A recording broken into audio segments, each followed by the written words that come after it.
Chers auditeurs, bonjour. Et cette semaine, j'ai le plaisir d'avoir un invité qui accepte de passer sur Alpha TV. C'est une connaissance, un ami de 20 ans. C'est Gérard Confineau. Et Gérard, je te laisse le plaisir de te présenter. Ouh là là. Bonjour chers amis, donc moi je m'appelle Gérard Confineau, je suis chaman, druide, guérisseur de profession. Je suis aussi réalisateur d'une chaîne TV, d'une web TV qui s'appelle Planète Gaïa TV. Et je suis membre d'Alpha International depuis plus de 20 ans maintenant. Je suis conseiller régional, nouvellement pour la région du Périgord. Exactement. Puisque j'arrive dans le Périgord. Et voilà. Alors là, je ne vais pas t'interroger en tant que conseiller régional d'Alpha, bien sûr. Mais je suis plus intéressé par tes autres activités. Parce que apparemment, tu as une carte de visite qui est assez riche. Oui, oui. Et alors, pour commencer, j'aimerais que tu nous parles de ton côté druide, puisque tu es héritier d'une tradition druidique, et j'aimerais plus en savoir par rapport à ça. D'accord. Donc moi, déjà, pour expliquer un petit peu, depuis tout petit, moi je vois des choses autour de moi. Donc je vois les esprits de la nature, je vois les fées, les elfes, enfin tous les trucs qu'on voit dans les dessins animés. Et c'est pas du dessin animé, c'est vrai. Et en plus, je suis guérisseur de naissance. Quand j'étais à l'école, quand j'avais un copain ou une copine qui tombait dans la cour de récré qui se faisait bobo, ça m'embêtait vraiment beaucoup, parce que du coup on arrêtait de jouer. Et ça, c'était pas bien d'arrêter de jouer. Donc je mettais la main dessus, et puis ça allait mieux, et on pouvait continuer à jouer. Mais je faisais de manière tout à fait naturelle, sans savoir ce que je faisais ni pourquoi. Et c'est que beaucoup plus tard que j'ai cherché à comprendre. Et le jour de mes 8 ans, enfin, quand j'avais 8 ans, je passais des vacances chez deux grands-oncles en Bretagne, deux vieux célibataires qui vivaient dans une petite ferme, de la terre et tout. Et dans les 3 ou 4 fermes autour, il n'y avait pas un seul enfant. Donc je m'embêtais quand même un petit peu, beaucoup même. Donc j'étais toujours barré en forêt. Et j'étais dans mon élément dans la forêt. J'allais parler avec les arbres, avec les oiseaux, avec les lutins, avec tout, c'était génial. Et un jour, je vois un vieux bonhomme qui était en train de ramasser des herbes, des champignons, des trucs. Et donc, bon, à 8 ans, on n'a peur de rien. Hein. Donc je me pointe vers lui, je lui dis « Bonjour, qu'est-ce que tu fais ?» Et là, il me regarde et puis il commence à m'expliquer. Il m'a parlé des champignons, des herbes, des trucs. Et j'ai passé la journée entière avec lui. Et c'était génial. Et je m'étais vraiment bien amusé, c'était génial, je découvrais plein de choses. Et il me parlait de choses que je comprenais. Quand il me parlait des arbres et tout, je me disais « Ok, ben c'est bien. » Parce que jusqu'à présent, j'avais eu la chance de tomber sur des gens qui m'avaient dit « Chut, tu parles pas de ce que tu vois, sinon tu vas avoir des soucis. » Et il était druide, ce monsieur? Et bien justement, je suis resté donc pendant toutes les vacances, tous les jours je le voyais dans la forêt. Et on a passé 2 mois ensemble dans la forêt. Moi je rentrais juste le soir pour manger et dire que j'étais pas mort, sinon toute la journée j'étais barré en forêt avec lui. Et à la fin, il a commencé à me parler des druides, parce qu'effectivement il était druide. Et il m'a fait ma première initiation druidique, j'avais 8 ans. D'accord. Et alors, moi, j'en suis resté, en fait, à Astérix avec Panoramix. Oui, et donc, comme pratique, est-ce que tu as une serpe d'or et avec cette serpe d'or, tu vas cueillir le gui? Et deuxième question, est-ce que tu as un chaudron où tu fais ta potion magique, Gérard? Alors, la serpe d'or, oui, je l'ai, bien sûr, et je cueille mon gui avec, puisque ça fait partie de nos rituels. Donc, à une certaine période de l'année, il y a une fête qui est consacrée au gui, et on coupe le gui avec une serpe d'or. Maintenant, la serpe d'or, par elle-même, c'est une légende, parce que l'or, ça ne coupe pas, c'est un métal lourd. Donc c'est une serpe en bon acier normal qui a été peinte en or. D'accord. Voilà. Et pour le chaudron magique? Alors, pour le chaudron magique, c'est sur Planète Gaïa TV qu'on le trouve. Mais sinon, dans ma cuisine, j'ai que des casseroles normales. D'accord. Voilà. Et alors, Est-ce qu'il y a dans le druidisme à l'heure actuelle un enseignement pratique qui est donné, qui est transmis? Et si c'est le cas, quelle est la nature de cet enseignement? Vous vous intéressez à quel domaine en fait? Alors oui, pour répondre à ta question, il y a un enseignement. Parce que tu ne deviens pas druide comme ça du jour au lendemain. Pour être druide, il faut compter pas mal d'années. Moi j'ai eu la chance de commencer très tôt, puisque 8 ans c'était bien, même si après j'ai eu toute une période où j'ai lâché un peu, mais ça a recroisé ma vie, ça m'a rattrapé et j'ai pas pu faire autrement, c'était évident. Et déjà moi quand j'étais gamin, quand les autres ils voulaient jouer aux cow-boys et aux indiens ou aux gendarmes ou aux voleurs, moi ça m'intéressait pas, donc je les incitais à jouer au chevalier de la table ronde. Parce que ça m'amusait beaucoup plus. Et moi, j'étais déjà Merlin. Et il y a Lancelot en plus, oui, dans cette histoire. Oui, mais moi, j'étais Merlin. Et puis à Lancelot, oui, en faisant référence à toi. Mais on ne se connaissait pas. Non. Car nous n'avons pas le même âge, monsieur. Et donc, le jour où on m'a demandé, lors d'une initiation, de choisir un nom initiatique, Merlin me paraissait évident. Donc, mon nom de druide, c'est Myrdine, qui est Merlin en gaélique, je crois. Tu fais très Merlin, c'est vrai. Si on prend par exemple la lame du tarot, l'ermite, ouais, qui représente Merlin, et si on te regarde à toi, mais c'est le même, hein, on pourrait croire que tu as servi de modèle. Hein. Ah, qui sait, peut-être dans une autre vie, c'est possible. Voilà. Donc oui, effectivement, il y a des pratiques et des enseignements qui sont donnés. Tout se résume à la nature. On peut résumer tout ça en un mot, c'est la nature. Alors, c'est du travail avec les arbres, du travail avec les plantes, du travail avec les esprits, avec les 4 directions. Enfin, on est en plein chamanisme. Alors, je sais que je vais faire hurler beaucoup de druides et que je vais faire hurler presque tous les chamans qui disent toujours que les chamans disent les druides, c'est pas les chamans, et les chamans et les druides disent attends, on ne se mélange pas avec n'importe qui, nous on n'est pas des chamans. Moi, je suis chaman celte, donc pour moi, c'est exactement la même chose. Sauf que dans le druidisme, il y a des structures qu'on n'a pas en chamanisme. C'est-à-dire qu'il y a des rituels qui sont structurés et qui sont faits en collège. Donc un collège, c'est l'assemblée de plusieurs druides et tous les niveaux qui vont en dessous. Et chacun a un rôle précis dans un rituel druidique. Alors qu'en chamanisme, c'est beaucoup plus léger. C'est pas moins fort, mais c'est beaucoup plus léger. C'est le chaman qui mène la cérémonie et les autres qui participent à la cérémonie. Alors que dans le druidisme, c'est vraiment structuré, il y a une organisation, chacun a son rôle et chacun respecte son rôle au sein de la cérémonie pour faire descendre les esprits de la nature. Je comprends.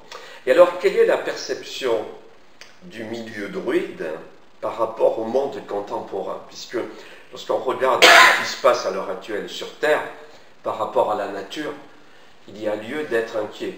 J'ai entendu récemment que dans les 20 dernières années, 60% des espèces vivantes sur Terre se sont éteintes. Oui. Je pense qu'un druide ne peut pas être indifférent par rapport à ça. C'est évident que je ne suis pas indifférent à ça. Maintenant, si on reprend la logique du monde, des races qui naissent et des races qui disparaissent, il y en a toujours eu. Donc, bien sûr que l'humain est dévastateur pour la planète, parce qu'on a fait plein de bêtises, et il est temps qu'on prenne conscience qu'on peut mettre un peu la pédale douce et sauver la planète, parce que c'est pas encore trop tard, mais qu'il y ait des races qui s'éteignent, quel que soit le moyen, l'homme en est un, c'est pas nouveau, ça a toujours été. Donc ça m'inquiète pour les animaux qui disparaissent, parce qu'il y a des races qui disparaissent, et c'est vraiment dommage. Et là, en plus, c'est une phase d'extinction massive. Massive, oui, tout à fait, tout à fait. Maintenant, on est dans une ère d'accélération. Donc, les choses se sont faites et défaites progressivement au cours des ans. Mais là, on arrive dans les, allez, on va être large dans les 100 dernières années. Grâce à la technologie, l'homme brûle ses cartouches et ça va très vite. Mais bon, ça va forcément déboucher sur quelque chose. Je ne sais pas quoi. Je ne suis pas devin, mais ça va forcément déboucher sur quelque chose. De toute façon, moi, je crois dans l'espèce humaine. Je crois dans...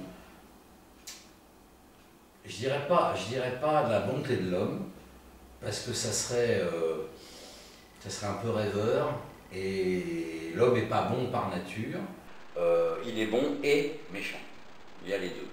Il y a la double polarité. Il y a la double polarité qu'on retrouve partout. Voilà. Maintenant, je pense pas que tout ça soit fait sans sens. Il y a certainement un sens que nous, on n'a pas encore compris.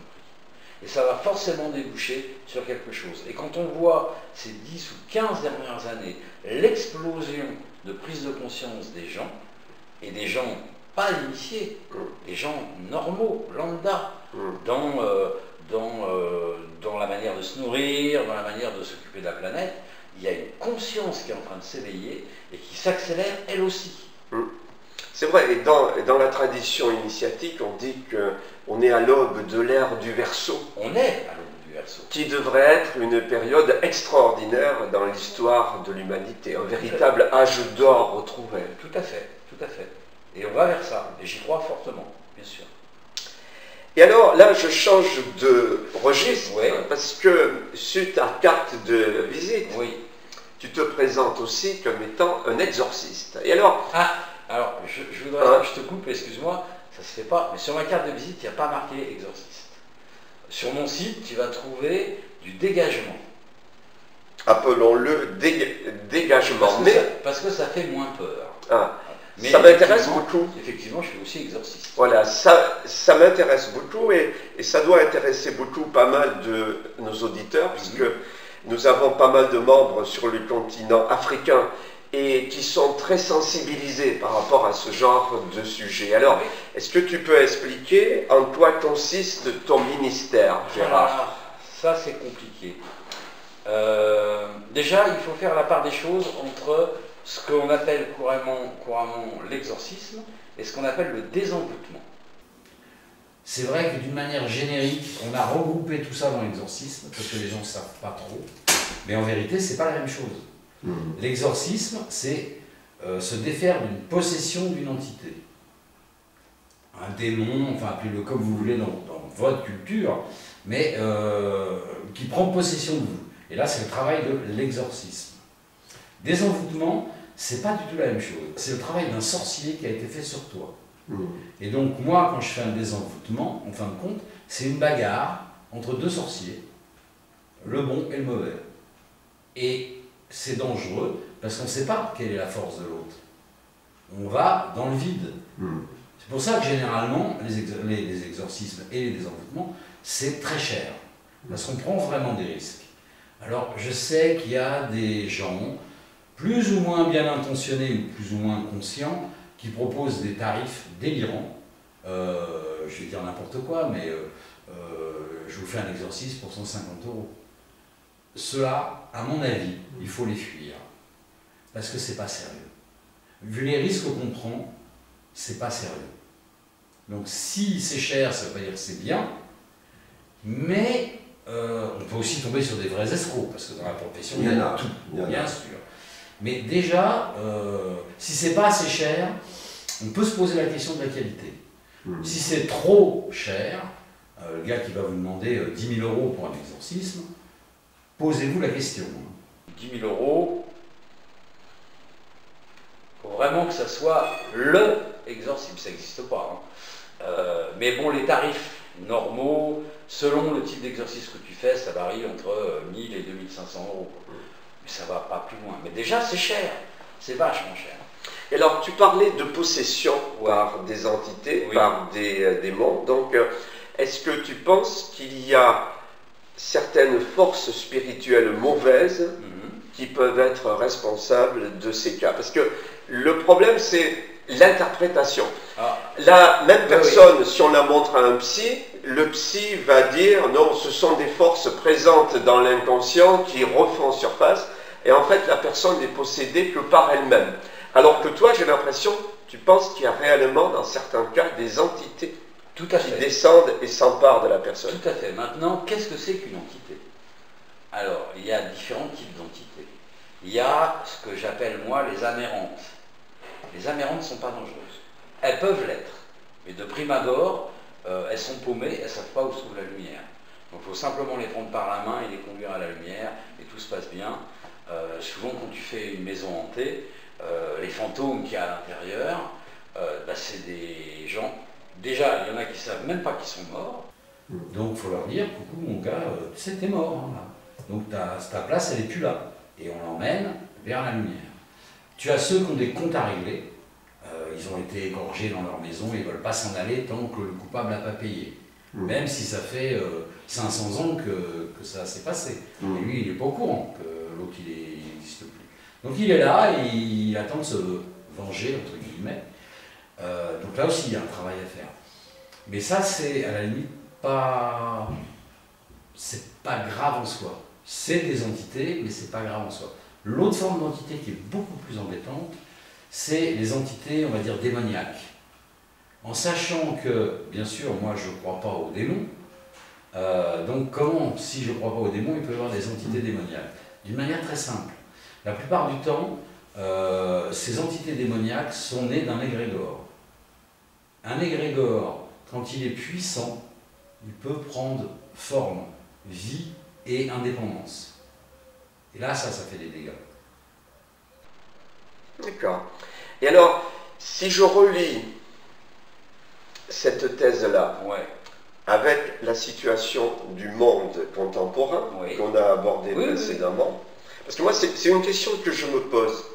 Est-ce que, parfois, tu n'as pas l'impression qu'il y a à l'œuvre, sur Terre, une force spirituelle mauvaise qui en veut beaucoup à l'être humain et qui, semble-t-il, a pour objectif d'exterminer le vivant? Moi, c'est une question que je me pose. Moi, j'en suis parfaitement convaincu. Maintenant, qu'est-ce que c'est que cette entité qui essaye d'influencer la Terre dans la mauvaise direction? C'est généralement un regroupement de personnes qui croient peut-être en leur croyance, qui est de servir le démon, de servir le mal, tout ça. Ils y croient peut-être vraiment. Mais cette croyance qu'ils ont a créé un égrégore. Et c'est cet égrégore-là qui nous fait du mal. Et qui couvre le monde de cette chape pour l'empêcher d'évoluer. Alors tu penses que c'est généré par l'être humain lui-même, par la magie des égrégores? Parce que je doute un peu, parce que tu sais que je suis kabbaliste, et dans la Kabbale, on parle des hiérarchies inversées aussi. Et donc, ces hiérarchies inversées, c'est pas forcément des entités personnelles, bien sûr, mais ça peut être des forces de l'univers profondément obscures et qui, elles, existent indépendamment de l'être humain. C'est pas l'être humain qui les a créées. Je suis d'accord avec toi, sauf que la nature est bien faite. C'est-à-dire que, entre guillemets, la part d'ombre naturelle de l'univers est au moins égale à la part de lumière qui y réside aussi. Donc les deux s'annulent. Donc, qu'il y ait des poussées d'un côté ou de l'autre, c'est normal, ils se font la guéguerre, et nous, on en subit les conséquences. Mais ça s'équilibre. Ce qui va faire la différence, c'est justement tous ces groupuscules qui versent dans l'obscur et qui rajoutent une couche qui vient renforcer cette énergie négative qui existe dans l'univers. Je comprends ta position, Gérard. Bah écoute, je te remercie pour ces éclairages. Mais avec grand plaisir. Moi, ça m'a passionné et je suis sûr que nos auditeurs ont été passionnés aussi. Merci. Et donc, si cette vidéo vous a plu, eh bien, vous mettez j'aime en cliquant en bas sur le petit pouce et vous la partagez également avec vos amis. Gérard, on est appelé à se revoir. Ben oui, je pense, oui. Et comme tu as plusieurs cordes à ton arc, je pense que dans quelques temps, tu seras à nouveau invité à Alpha TV pour partager avec moi d'autres thèmes. Avec grand plaisir. Voilà, et nous, eh bien, on se retrouve la semaine prochaine pour notre thème. Et si vous voulez ne pas rater les prochains épisodes d'Alpha TV, eh bien, vous pouvez vous abonner. Et comme ça, vous serez prévenu aussitôt de toute nouvelle parution. Je vous souhaite une bonne fin de journée et je vous dis à très bientôt. Au revoir.